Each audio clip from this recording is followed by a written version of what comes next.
Hello again. This is your City Council update for the City Council meeting that took place on August 17th, 2009. I'm going to talk to you about 5 items today, most of them just briefly. As always, we'll keep this under 10 minutes. I would like to talk a little bit about, most of my comments are going to be with regards to the budget for next year and some concessions that some of our bargaining groups made. I'm going to talk a little bit about a pedestrian agreement in the Fox Hill area, near and dear to my heart. We're going to talk about the Valley High Corridor yet again. We're going to talk about the some development on 2nd Street and traffic calming in the northwest part of the city. A lot of people showed up to discuss the traffic calming in the northwest part of the city on Bill and Chateau Roads. Essentially what the city is saying is that, yeah, there's a problem there, and the problem goes back to poorly thought out suburban sprawl, and now we're all paying the price, and we're all going to have to pay for fixes because it wasn't done right in the first place. And you think we'd learn our lesson and stop doing the same thing over and over again, but no, not yet anyway. But a lot of people showed up to talk about this, and they got a message early in the meeting that actually we're not going to talk about it today. It's going to be actually at another meeting, so there's more notice given. So thanks for all those people that came down, and good choice not to stay. Next thing I'd like to talk about is a couple things going on 2nd Street. I asked the same question both. We spent a lot of time and energy doing a 2nd Street study, came out with some wonderful recommendations on how to make that a very attractive, walkable, livable corridor in the future, and subsequently those recommendations were supposed to be turned into something that we could actually use for guidelines, and we've never received those guidelines. Now we have development proposals coming forward, and we have absolutely nothing to compare them against at this point, and that's really frustrating from my standpoint. I think we need we need urban zoning standards. We need livable Rochester standards, and we're just not getting them. It's they're sitting in ether right now, and until we get them, we're going to continue to struggle with some of these questions. The two things that came forward: one is a parking lot for the Gift of Life transplant home, and I just wanted to see if this fit in with what our land use planning was, and we don't have any planning right now for that.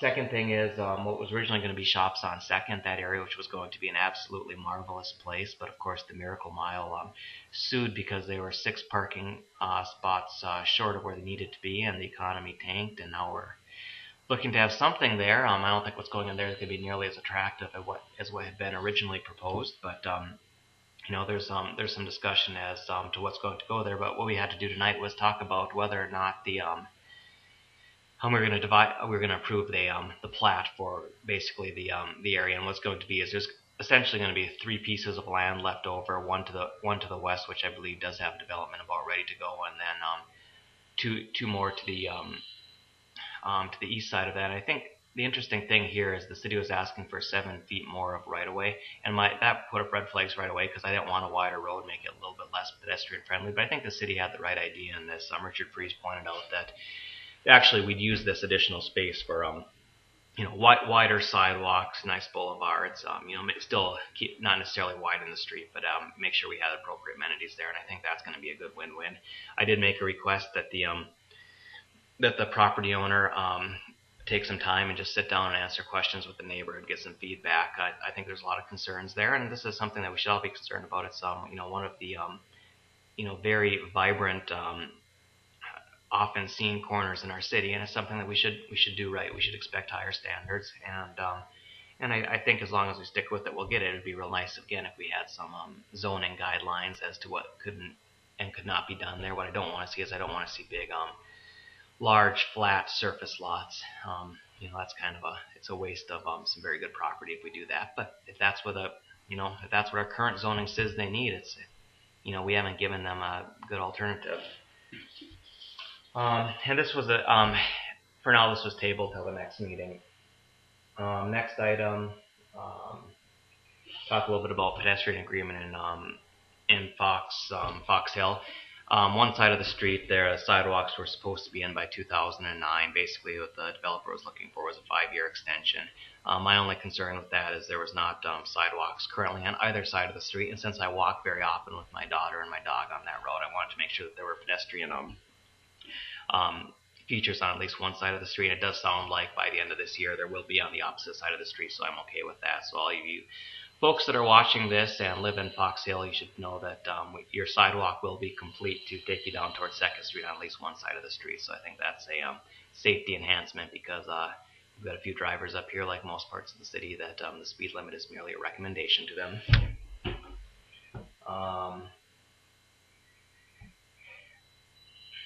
Next, again, we delayed the inevitable in terms of, we're still playing this game where we haven't preserved this corridor, which is absolutely vital to the pedestrian and cycling connections within the city of Rochester, basically taking the Valley High corridor and extending the Douglas Trail from where it currently ends down to Cascade Lake. We don't have good connections to get all those many families that live in the Northwest safely downtown, and this is a big part of it. And we're talking about safe access, safe cycling, pedestrian access for up to 60,000 households in the future, based on where that development is going. And I think that that's it's something that should be a no-brainer. We have a couple businesses that are making us think about this, and I'm willing to work with them, and as so much that we achieve our goals, which is that pedestrians and cyclists have a safe city as well as just cars. And it's been frustrating to me that it's been taking too long. This has been continued God knows how many times.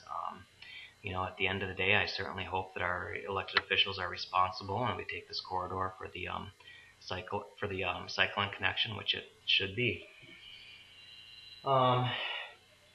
Finally, I'd like to talk a little bit about some wage concessions. We had 5 labor groups step up, and I understand that as of this morning, there's actually a 6th group as well that have stepped up.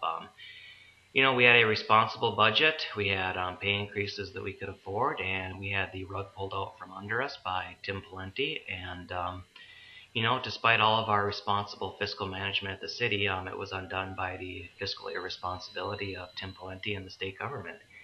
And what's sad about this is we have a situation where we have a lot of union contracts that are already out there that specify a 3% raise for next year.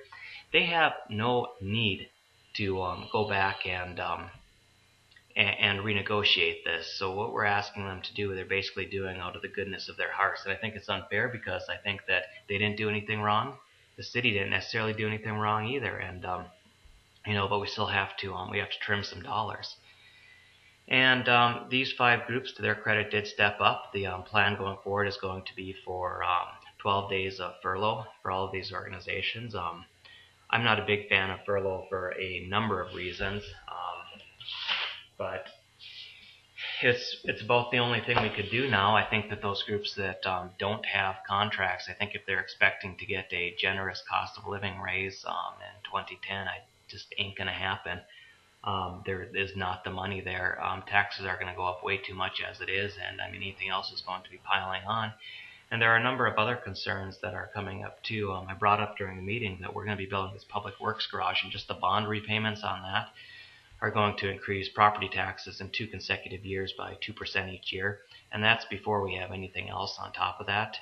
That's forgetting for now about the any additional LGA cuts that we may be getting from the state, because even in the state, the garbage that they pulled this time, they didn't actually fix their problems going out. They're going to continue to have problems until they learn the lesson that local governments learned a long time ago about fiscal responsibility. I would also say that we have an additional concern that because the state has dipped into our reserves, and by cutting money that was supposed to come to us in December, obviously we had no place to go but reserves. So our reserves are going down. The size of the city is going up, and pretty quickly we're going to be in a situation where we're going to be at risk of losing our AAA bond rating if we don't increase our reserves. So we also have to worry about increasing our reserves.